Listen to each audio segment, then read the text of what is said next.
ಇಂದು ವರ್ಷದ ಕೊನೆಯ ದಿನ, ನನ್ನ ಕಣ್ಮಣಿಯ ನೆನೆವ ದಿನ. ಅವಳು ಕೊಟ್ಟ ಪ್ರೀತಿಯನ್ನ ಸ್ಮರಿಸೋ ದಿನ, ಅವಳು ತೋರಿದ ಕಾಳಜಿಯನ್ನ ಆರಾಧಿಸೋ ದಿನ, ಅವಳು ಕೊಟ್ಟ ಸಂತಸಗಳನ್ನ ಮತ್ತೆ ನೆನಪಿಸಿಕೊಂಡು ಸಂಭ್ರಮಿಸೋ ದಿನ. ಯಾರಿಗೆ ಕೃತಜ್ಞತೆ ಹೇಳಬೇಕೋ ಗೊತ್ತಿಲ್ಲ. ಆ ದೇವರಿಗೋ ಇಲ್ಲ ನನ್ನ ಆ ದೇವತೆಗೋ. ನನ್ನ ಪಾಲಿಗೆ ಆ ದೇವರು ಕೊಟ್ಟ ದೇವತೆ ಆ ನನ್ನ ಕಣ್ಮಣಿ.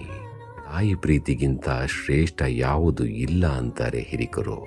ನನ್ನ ಪಾಲಿಗೆ ನನ್ನ ತಾಯಿಯಾಗಿ ಕಾಯುತ್ತಿಹಳು ನನ್ನ ಕಣ್ಮಣಿ. ಅವಳು ಹೊಸೆದ ಬಾಂಧವ್ಯದ ರಶ್ಮಿಗೆ ಏನೆಂದು ಹೆಸರು ಕೊಡಲಿ?